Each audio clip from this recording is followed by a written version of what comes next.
좋은 아침입니다. 고난주간 둘째 날 기도에 오신 여러분들 주님의 이름으로 환영하고 축복합니다. 주님 가신 그 십자가의 길 위에서 우리 자신을 부인하고 십자가 지고 주님 따르는 우리 모두 되기를 간절히 원합니다. 주님이 가르쳐 주신 기도로 함께 기도드리겠습니다. 하늘에 계신 우리 아버지여, 이름이 거룩히 여김을 받으시오며 나라의 임하옵시며 뜻이 하늘에서 이룬 것 같이 땅에서도 이루어지이다. 오늘날 우리에게 일용할 양식을 주옵시고 우리가 우리에게 죄 지은 자를 사하여 준 것 같이 우리 죄를 사하여 주옵시고 우리를 시험에 들게 하지 마옵시고 다만 악에서 구하옵소서. 대개 나라와 권세와 영광이 아버지께 영원히 있사옵나이다. 아멘.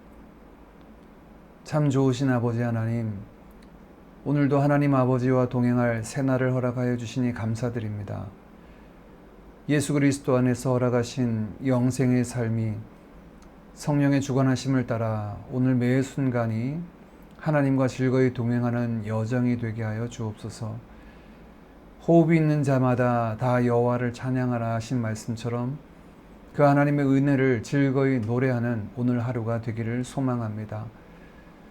가정에서의 삶이 주님과 동행하는 여정이 되게 하시고 저희 일터에서도 계획하고 이루고자 하는 모든 일들 가운데 그것을 이루는 과정과 열매를 맺는 모든 상황 속에서도 함께 하신 아버지 하나님을 경험하게 하옵소서. 삶의 모든 자리에서 베푸실 은혜와 복을 기대하고 소망합니다. 특별히 고난주간 주님이 걸어가신 그 길을 걷습니다. 자기 앞에 있는 즐거움을 위하여 십자가를 참으사 부끄러움을 개의치 아니하시고 저희의 구원을 이루어 주신 주님, 주님 바라는 저희들이 피곤하여 낙심치 않도록 죄인들의 거역함을 끝까지 참으신 주님 생각하고 바라며 이 믿음의 길 걷게 하옵소서. 십자가의 복음이 누군가에게는 어리석은 일로 또 누군가에게는 거리끼는 것일지 모르지만 구원받은 저희들에게는 하나님의 지혜와 능력이 됨을 고백합니다.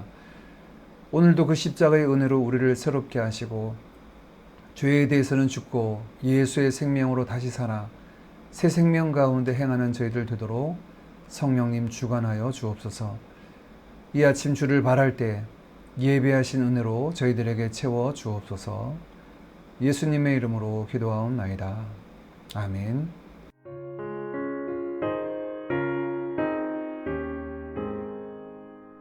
십자가를 질 수 있나 주가 물어보실 때 죽기까지 따르오리 성도 대답하였다.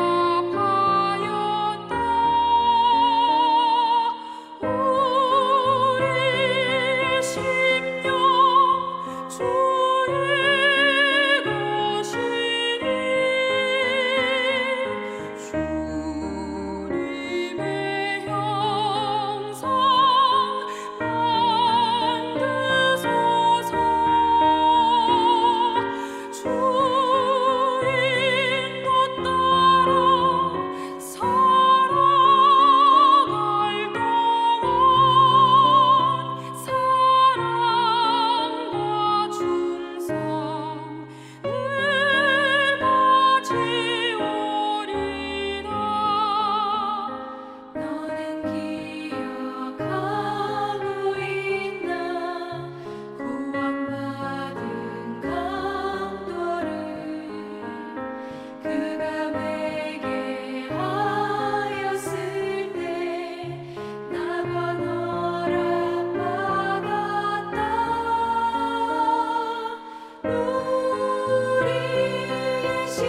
오늘 함께 나눌 하나님의 말씀은 요한복음 18장 12절에서 27절까지 말씀입니다.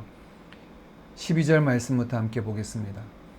이에 군대와 천부장과 유대인의 아랫사람들이 예수를 잡아 결박하여 먼저 안나스에게로 끌고 가니 안나스는 그 해의 대제사장인 가야바의 장인이라.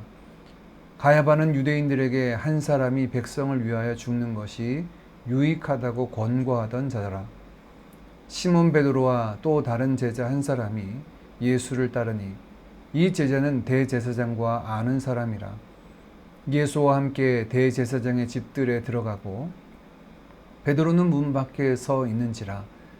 대제사장을 아는 그 다른 제자가 나가서 문 지키는 여자에게 말하여 베드로를 데리고 들어오니 문 지키는 여종이 베드로에게 말하되 너도 이 사람의 제자 중 하나가 아니냐 하니 그가 말하되 나는 아니라 하고 그때가 추운 고로 종과 아랫사람들이 불을 피우고 서서 쬐니 베드로도 함께 서서 쬐더라. 대제사장이 예수에게 그의 제자들과 그의 교훈에 대하여 물으니 예수께서 대답하시되 내가 드러내놓고 세상에 말하였노라. 모든 유대인들이 모이는 회당과 성전에서 항상 가르쳤고 은밀하게는 아무것도 말하지 아니하였거늘 어찌하여 내게 묻느냐. 내가 무슨 말을 하였는지 들은 사람에게 물어보라. 그들이 내가 하던 말을 아느니라. 이 말씀을 하심에 곁에 섰던 아랫사람 하나가 손으로 예수를 쳐 이르되 네가 대제사장에게 이같이 대답하느냐 하니 예수께서 대답하시되 내가 말을 잘못하였으면 그 잘못한 것을 증언하라. 바른 말을 하였으면 내가 어찌하여 나를 치느냐 하시더라. 안나스가 예수를 결박한 그대로 대제사장 가야바에게 보내니라.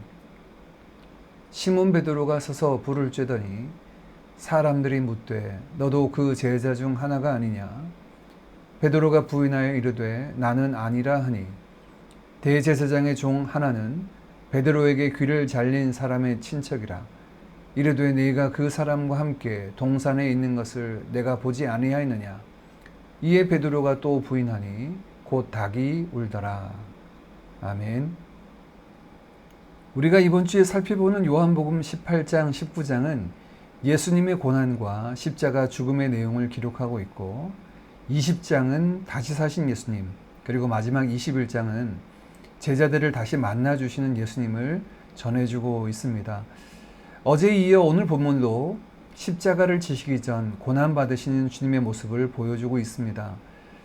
이러한 과정은 예수님의 순환을 보여줄 뿐만 아니라 이 모든 과정에서 주님의 죄 없으심과 불법적인 죽음으로 예수님이 십자가에 오르셨다는 사실들을 우리에게 보여줍니다. 그리고 그 죽음 앞에서 예수님은 너무 당당하셨고 죽음을 피하기보다 오히려 그 죽음의 불섭을 향해 걸어 들어가시는 것 같은 모습을 보여줍니다. 얼마 전에 수요예배에서 마가복음을 통해서 살폈던 예수님의 신문과 베드로의 신문, 그 두 재판의 내용이 오늘 본문의 내용입니다. 진행되는 모든 예수님의 신문은 주님의 무죄함만을 드러내고 있었고 이러한 위협과 죽음 앞에 두려워하고 피하고 있는 제자된 베드로의 모습을 대조해서 보여주고 있습니다. 겟세마네 동산에서 잡히신 주님은 결박당한 채 대제사장의 뜰로 끌려가셨습니다. 예수님을 신문하는 이는 그 해의 대제사장인 가야바의 장인 안나스였습니다. 이 당시 대제사장은 유대인들의 중요한 종교적인 부분의 최고의 지도자였지만 실제로는 로마의 권력에 의해 임명되기도 하였고 그들과 공생하는 관계를 유지하기도 했습니다. 유력한 세 가문이 대제사장직을 이어갔는데 그중 한 가문의 수장이 바로 안나스였습니다. 가야바는 그의 사위였고 또한 그의 아들들도 이 대제사장직을 감당하기도 했습니다. 그 가문의 수장이다 보니 그해의 대제사장인 가야바에 앞서 예수님을 신문하고 있습니다. 예수님께서 잡히셔서 대제사장의 뜰로 들어갈 때 두 명의 제자가 함께 했는데 한 사람은 베드로였고 다른 한 사람은 대제사장과 아는 사이라고만 말씀하고 있습니다. 다른 복음서에 비해 요한복음이 상세하게 이 상황을 설명하는 것은 아마도 그의 뜰에 들어갔던 두 명의 제자 중 한 명이 요한일 것으로 추정되고 있습니다. 본문은 의도적으로 두 법정을 소개하고 있습니다. 첫 번째 법정은 12절에서 14절 예수님이 안나스의 뜰에서 그 법정에 들어가시는 모습이고요. 두 번째 법정은 15절에서 18절 베드로가 다른 사람들에 의해서 취조당하는 법정입니다. 그리고 그 이후에도 의도적으로 예수님의 모습과 베드로의 모습을 교차해서 우리에게 보여줍니다. 예수님은 어떤 위협 앞에서도 굴하지 않고 또 어떤 폭력 앞에서도 타협하지 않으셨습니다. 그러나 베드로는 세 번의 질문마다 두려움으로 인하여 주님의 제자였다는 사실을 부인하게 됩니다. 죽음 앞에 서신 주님은 당당하고 담대했지만 그것을 지켜보던 베드로는 우유부단했고 두려워하여 주님을 부인했습니다. 먼저 예수님의 법정으로 함께 들어가 보기를 원합니다. 안나스는 예수님을 신문합니다. 대제사장이 예수에게 그의 제자들과 그의 교훈에 대하여 물으니, 안나스는 예수님이 제자들에게 가르치신 교훈에 대해 질문을 합니다. 예수님을 고소할 내용 중에 율법에서 벗어난 것을 찾으려고 말씀을 기준으로 하여 살피려는 것 같습니다. 이에 대한 예수님의 대답이 20절, 21절 말씀인데요. 내가 드러내놓고 세상에 말했다. 수많은 사람들 앞에서, 특별히 회당과 성전에서 가르쳤고, 그것은 제자들과 가르치고 그들에게 전했던 말씀과 다르지 않다. 더 나아가 예수님은 자신의 가르침이 사적인 영역이 아니라 공적인 영역에서 율법에 관해서 가르친 것이다 라고 말씀을 하고 있습니다. 그러니 신학적으로 확인하려면 공적인 자리에서 들었던 사람들을 통해서 확인하라 라고 말씀하십니다. 예수님의 이 말씀은 율법에 합한 말씀입니다. 왜냐하면 율법에 의하면 어떤 사람을 재판하기 위해서는 두세 사람의 증인을 통하여서 그 말의 진위를 확인하라 했기 때문에 그 사람의 말을 확인하기 위해서 그의 말을 들었던 사람들의 이야기를 듣는 것이 가하죠. 예수님이 하신 말씀을 가지고 취조하려던 그 말을 들은 증인들을 세워서 예수님의 말을 확인하라 하신 것입니다. 그러나 가야바는 마치 예수님께서 뒤에서 몰래 몇몇 제자들에게 잘못된 이단 사설을 말씀하신 것처럼 취조하는 모습을 보여주고 있습니다. 이에 대제사장의 하인 중 하나가 손으로 예수님을 쳤습니다. 아마도 예수님의 뺨을 친 것으로 보이는데요. 네가 대제사장에게 이같이 대답하느냐라고 예수님의 대답하는 모습을 트집 잡습니다. 예수님은 이런 폭력 앞에서도 굴하지 않으십니다. 율법에서 벗어난 어떤 잘못도 하지 않았음을 아주 분명히 밝히십니다. 주님은 공정한 재판을 요청했지만 이들은 폭력으로 대답하며 신문 과정부터 불법임을 드러내고 있습니다. 율법으로 예수님에게서 잘못을 찾으려는 그들은 오히려 율법의 증언을 받고 계신 예수님을 바라보지 못하고 있죠. 반대로 그 율법을 어기며 예수님의 죽음을 종용하고 있습니다. 죄로 눈이 가려진 인생은 하나님의 말씀을 살피면서도 참된 구원자 되신 주님을 보지 못합니다. 어리석게도 자신들의 견해로 말씀을 재단하고 그것으로 자신들의 뜻을 이루려고 하는 모습이 이들 가운데 있습니다. 주님은 분명히 말씀하셨습니다. 너희가 영생을 얻고자 성경을 상고하거니와 이 성경이 내게 대하여 증언하고 있다라고 하셨습니다. 날마다 말씀 속에서 진리 되신 주님을 만나고 그 주님을 깊이 사랑하고 순종하며 닮아가고 전하는 자리에 이르는 참된 제자 되는 우리 모두 되기를 간절히 원합니다. 이어서 또 다른 재판이 소개되고 있습니다. 바로 베드로의 재판인데요. 먼저는 법정에 입장한 초입인 17절 말씀에 문을 지키고 있는 여종이 너도 이 사람의 제자 중 하나가 아니냐라고 질문을 하는 것에서부터 출발합니다. 베드로는 아니다라고 담담히 말합니다. 이후에 예수님의 재판이 소개되고 이어서 두 번째 베드로에 대한 신문이 시작됩니다. 25절 불을 쬐던 사람 중 하나가 너도 그 제자 중 하나가 아니냐라고 같은 질문을 하죠. 그리고 마지막 세 번째 대제사장의 종 중 하나가 특별히 베드로에 의해서 귀가 잘린 말고의 친척 중인 한 사람인 그가 너도 그 사람과 함께 있는 것을 내가 동산에서 보았다라고 말하자 이에 대해서도 베드로는 부인하고 그때 닭이 울었다라고 말씀하고 있습니다. 다른 복음서에서는 베드로가 부인할 때마다 그 강도가 더 심해졌고 마지막 부인할 때는 맹세하여 저주하며 부인했다라고 말하기까지 했는데 베드로는 이런 위협 앞에, 이런 신문 앞에 무너져 내리고 맙니다. 좀 전까지 용감하게 칼을 빼들고 말고의 귀를 치기까지 했지만 제사장의 뜰에서 신문을 받으시는 예수님을 보는 그는 한없이 초라해졌고 한없이 나약해져서 무너져 내린 것이죠. 불과 몇 시간 전 스스로 주님께 했던 맹세조차도 제대로 지킬 수 없는 그의 모습은 베드로 그 자신만의 모습이 아니라 바로 연약한 우리 죄인들의 모습이기도 합니다. 그래서 우리는 주님의 은혜가 필요합니다. 우리가 지금 당장은 주의 말씀대로 살기를 작정하고 그것을 소원하지만 그것이 소원함은 우리에게 있지만 그것을 이룰 능력이, 의지가, 상황이 우리에게 있지 않음을 고백합니다. 그래서 우리는 주님의 은혜가 필요하죠. 한순간도 주의 은혜가 아니고는 온전히 설 수 없는 존재들입니다. 우리는 자신을 너무 맹신하지 말아야 합니다.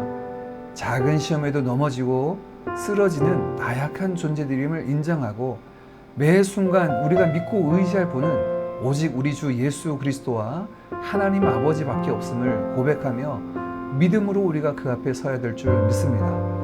오늘 하루 주어진 삶을 살아가면서 주님 의지하여 주시는 그 지혜와 능력으로 사역을 감당하는 우리 모두가 되기를 간절히 원합니다. 또 특별히 오늘은 각 가정을 위해서 함께 기도하기를 원합니다. 우리의 가정이 오직 하나님만 경외하는 믿음의 가정으로 온전히 서도록 함께 기도드리겠습니다.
주